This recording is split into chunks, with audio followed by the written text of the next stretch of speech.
So the story kicks off with this dude. Back up a few years, a little bit more, okay, boom, right here. If you've been around football for any length of time, you've probably at least heard the mention of the famous Herschel Walker trade. It's actually got its own Wikipedia page separate from Herschel himself. So the Cowboys traded Herschel Walker to the Vikings for a crazy 5 players and 6 draft picks. That's 3 first-round picks, 3 seconds, 1/3, and a 6th. With the picks from that trade, the Cowboys struck gold, drafting the NFL's all-time leading rusher in Emmitt Smith and Cowboys great Darren Woodson. It's a lot more, but let me get to the point. This is known as one of the most lopsided trades in NFL history, but it actually could have been even sweeter for the Cowboys if not for kind of some bad luck. So in '92, when the Cowboys drafted Darren Woodson, they actually had back-to-back second rounders. So one pick before they drafted their all-time leading tackler,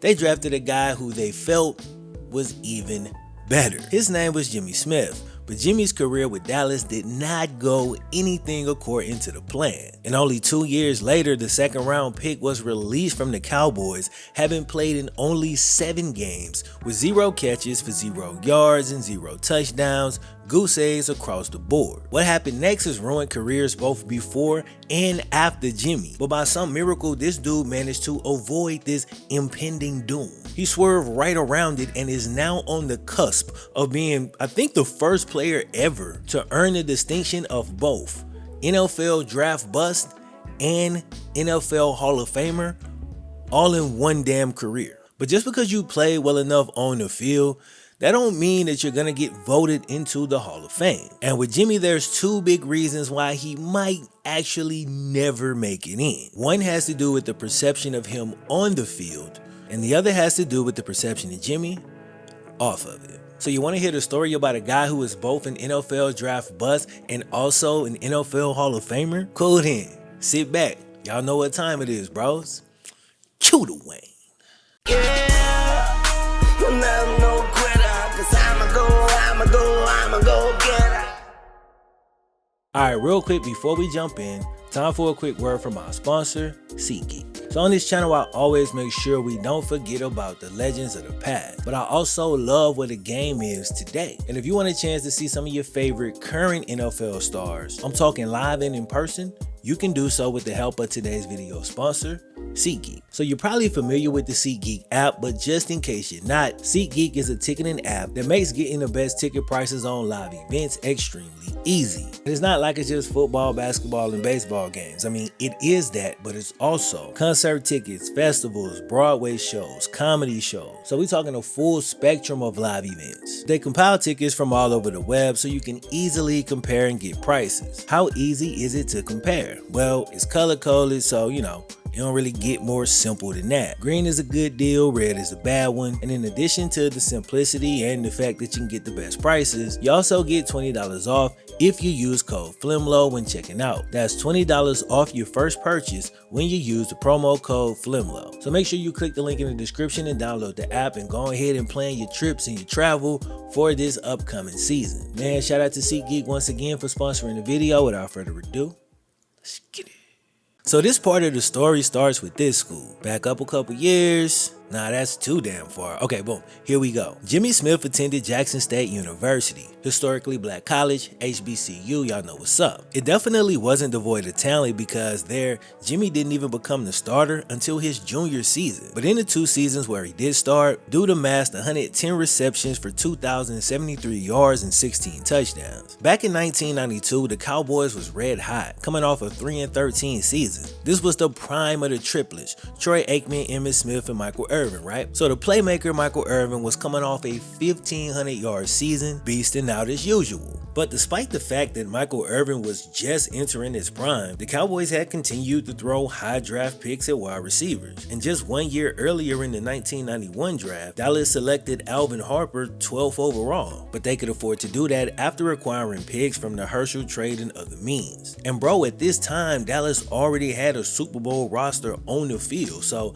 they had no problem going back to the wide receiver well again in 1992. At 6'1", 210 pounds, running running a 4.5 40-yard dash, Jimmy Smith actually had similar size and speed to Michael Irvin. So maybe the Cowboys felt he can come in and learn under Mike and develop as the number 2 guy. And now you got Mike on one side and Mike Light on the other side. Then of course when Mike leaves, Jimmy grows into the number 1 role. It was foolproof. But unfortunately for the Cowboys, only one part of their plan actually panned out. Michael Irvin did take the rookie under his wings. Check out this quote from Jimmy. "Michael Irvin is who I learned from. The mentality, the competitiveness that Michael Irvin displayed, the leadership in the locker room, the passion, the love for the game." Then just last year, Jimmy posted this image on Twitter with the caption, "I was raised by the playmaker." So Jimmy obviously felt that Michael Irvin was instrumental in his early development as an NFL wide receiver. Now I really hate when I have to do this, but I have to,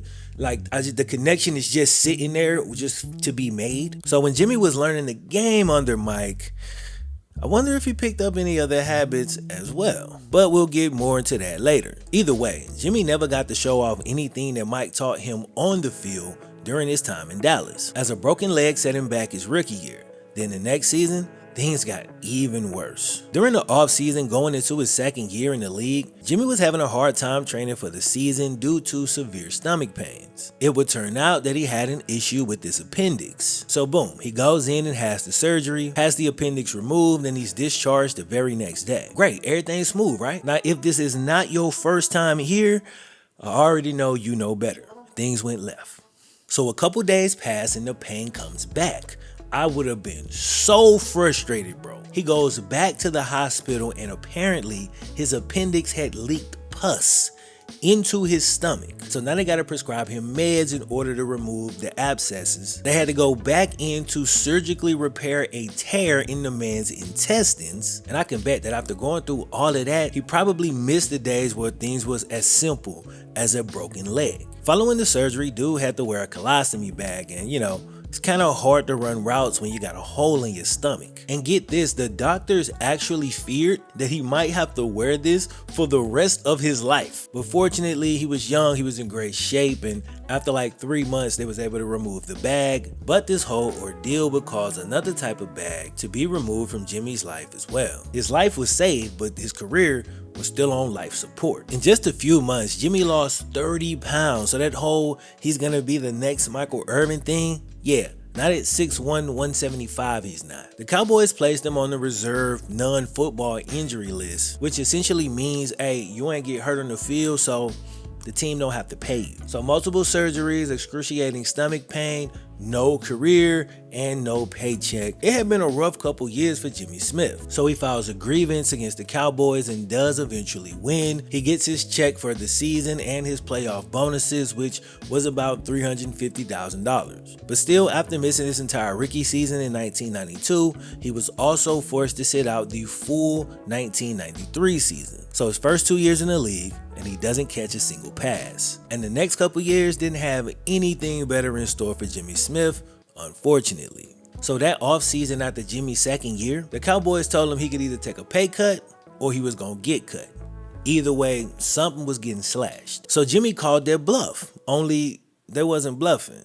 He got released. It wasn't like the Cowboys needed some second round pick at the time. While Jimmy was out in 92 and 93, the Cowboys actually won back-to-back Super Bowls, so my dude had zero leverage. Now the former second round pick was without a team, hadn't played in 2 years, was coming off stomach surgery, had lost 30 pounds of good weight, and no team in the NFL would touch him. He was a certified bust, destined to fade into obscurity. After being cut, Jimmy was briefly picked up by Cowboys division rival, the Philadelphia Eagles. They wanted to take a look at him and see if Dallas's trash could become their treasure. But they ultimately didn't like what they saw and they released Jimmy shortly after signing him. And it was crazy because with every passing year, Jimmy's situation managed to get worse and worse and worse. So he doesn't catch a pass at all in 1992. That's pretty bad. But in 93, he doesn't even take the field. That's worse. By 1994, he wasn't even on a roster. So it went from no receptions to no playing time to no team.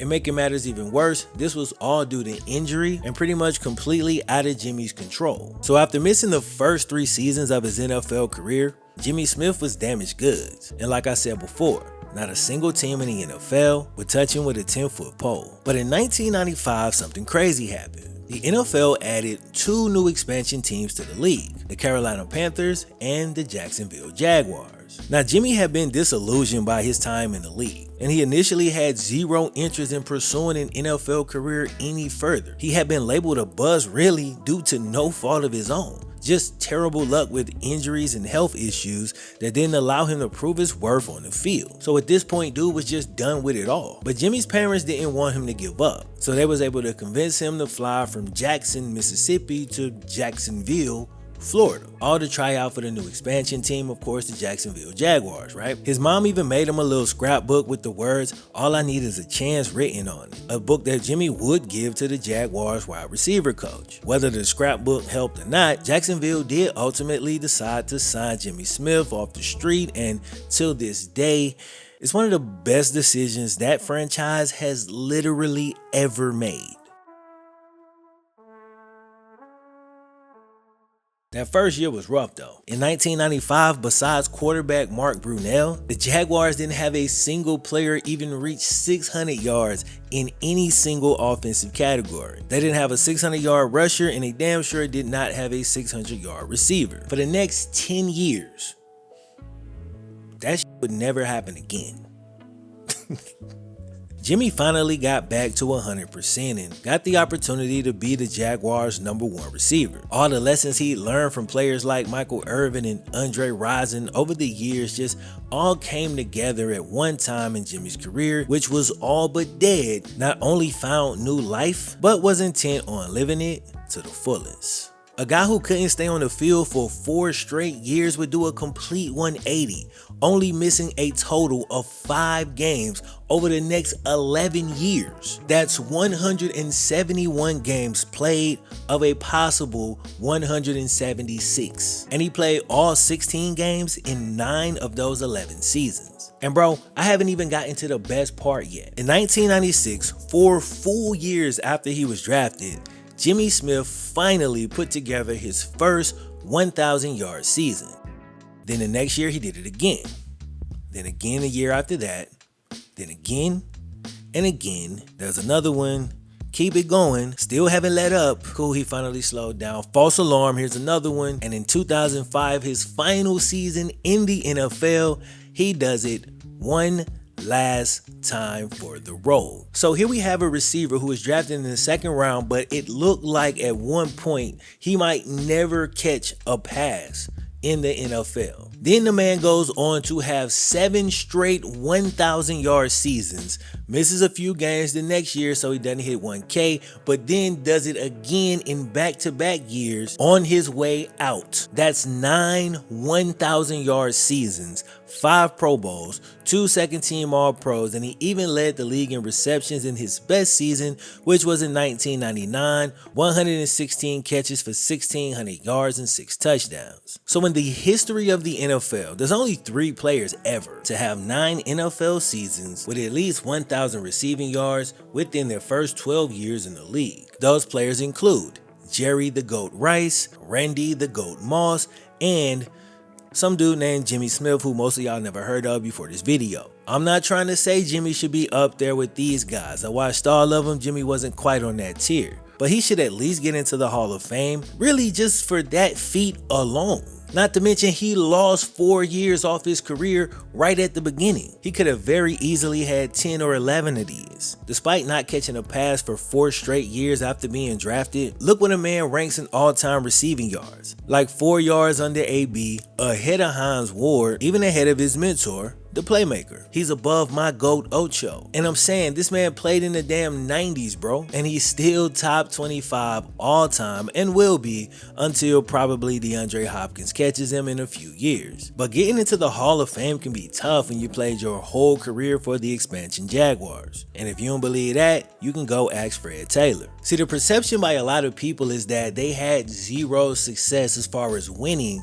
while they was in the league. I even seen one cat on Twitter, confident too. He argued the fact that Jimmy was really trash and just amassed 10 straight years of garbage time stats. And when you first hear that and you consider the fact that he played for the Jaguars, it sounds like it could be true, but actually it couldn't be further from the truth. Truth is, in Jimmy's 10 years with the Jaguars, they had a winning record 6 different times and made the playoffs 5 times. They made it in 1996 and went all the way to the AFC Championship game, made the playoffs again in 97, made it in 98, and they made it in 99, bro. In 99, they went 14-2, made it back to the AFC Championship again, but lost to the Steve McNair and Eddie George Titans. And I understand that they didn't go to the Super Bowl or nothing, but how can you say that those 4 years was not legit? They was in the playoffs every one of them years, like back to back to back to back. Now after that, they had a few down years, went through a coaching change, just missed the cut in 04 going 9-7, and then in Jimmy's final season at 36 years old, dude was the lead receiver on a 12-4 playoff team with 70 receptions for 1,023 yards and 6 touchdowns. I'm just saying, if this man is accused of amassing garbage time stats while making the playoffs 5 out of 10 years, I don't think that's fair. And if we want to be technical, he did technically win 2 Super Bowls with the Cowboys. Okay, he didn't play it all. I'm definitely reaching. I mean, it's true. We just can't really be taken into consideration when you're talking about the Hall of Fame because he didn't even play. So playing his whole career for the Jacksonville Jaguars is the on-field reason why he may not get into the Hall of Fame. And I see this all the time with Bengals players. But there's also another side to this story. The biggest reason that Jimmy Smith may not get into the Hall of Fame actually has nothing to do with the field at all. It has everything to do with off of it. In 2001, same year he caught 91 passes for 1,400 yards and 8 touchdowns, Jimmy was arrested for impaired driving and reportedly there was cocaine found in his system. 2 years later, he was suspended 4 times for having drugs in his system, and again, all of this was while Jimmy was still playing. This takes us back to earlier in the video where I said that I'm not sure if on the field, like tips and tricks and insights and passion and all of this type of stuff, like I know Michael Irvin passed that off to Jimmy Smith for sure. But when I look at the direction that things went for Jimmy, it's hard for me not to at least wonder if kind of seeing how Mike would sometimes move off the field also rubbed off on Jimmy Smith. I ain't about to jump on here and say that he absolutely did, but the parallel is just there to be made. So of course, I gotta make it. So I typed in 2 words just to see if there was any correlation. I simply typed cocaine appendix. And like I expected, there is some correlation to cocaine use and gastrointestinal issues that cause a lot of abdominal pain. So we know for a fact that Jimmy got involved with cocaine later on in his career, but is it also possible that Jimmy himself actually played a part in the unfortunate start to his career by getting involved with the drug earlier and potentially causing the quote-unquote appendix issue that he had? If that is the case, again, there's a pretty good chance that given the history of his mentor, he more than likely would have picked that up from him. But again, this is just a theory, absolutely not facts. And regardless, I ain't here to judge either man. I love and respect them both, which is why I'm doing this video, and this stuff was a long time ago. But I couldn't stop that theory from floating around in the back of my head, and I know a lot of y'all was probably thinking the same thing, so I still decided to include it in the video. Again, just a theory. After retirement, Jimmy would unsurprisingly continue to struggle with addiction issues. In 2009 and 2013, he was arrested multiple times and was even sentenced to 6 years on drugs and weapon charges. Fortunately for Jimmy, after only about 3 months, he was sent home to serve the rest of his time on house arrest. Ever since then, Jimmy has had to fight for his sobriety, and it hasn't been easy. I've never experienced this level of addiction, but based on what I understand, it's a lifelong battle. This is Jimmy's 10th year of sobriety, and he seems to be doing pretty well, and that's a beautiful thing. Of course, he'd love to get into the Hall of Fame, but he understands that due to his addiction issues and the fact that he played for the Jags, that's something that may or may not come. This excerpt from an article published on blackandteal.com breaks down Jimmy's thoughts on the Hall of Fame. Smith recently appeared on the Matt Lombardo show and said early in his appearance that the national media continues to take jabs at the Jaguars. The wide receiver adds that there seems to be bias because if Fred Taylor, Tony Boselli, who did just get in this year, and Jimmy himself had played for any other team than the Jaguars, they would have already been inducted. Later in the show, Smith told Matt Lombardo that it isn't frustrating not getting enshrined because he is being nominated every year. I'm not gonna be sitting over here crying they're not gonna induct me. It's nothing that we're doing today. Like, what do I have to do today to get into the Hall of Fame for what I did on the field? The numbers I put on the field. And on top of that, struggling with an addiction. It was extremely hard for me. I should be in the Hall of Fame just for overcoming that. Whether he gets in or not, while yeah, it's kind of baked into the sales pitch of this video, it's not truly what this video was about at all. I wanted to tell this story just because Jimmy Smith's career as a whole just encompasses everything I've been trying to represent on this channel since the very beginning. And that's just the fact that your path might not be like everybody else's path. It might be harder for you in the beginning. You might not catch a figurative pass for the first 4 years of your career. Your career might be dead in the water. Nobody might not want to fool with you. But bro, you gotta embrace that shit, because that whole process is necessary for you to become the person that you was meant to be. And even when you become that person, don't think you ain't gonna have no more demons. Don't think you ain't gonna suffer no more. Don't think you ain't gonna struggle. And the struggle ain't gonna be the same. You might struggle financially for a few years. Then when the money comes, it might turn into a spiritual struggle. Now you depressed and you can't figure out why. Then by the time you make it out of that, you might get sick. Now it's a physical struggle. You see what I'm saying? But struggle is the only way to grow, so embrace all of that shit. And there's more eloquent ways I could have put that, but you know, I'm just gonna leave it exactly like that. You know what I'm saying? I think I got my point across. And if I didn't, I'm gonna wrap it up with this. Don't get too caught up in how you start out, because the story of Jimmy Smith shows that you can become a real life NFL draft bust and still have a shot at going down as one of the very best to ever do it. And if that ain't enough reason to keep going, you ain't really wanna go nowhere in the first damn place. Hope y'all enjoyed the video. My name is FlemLo Raps.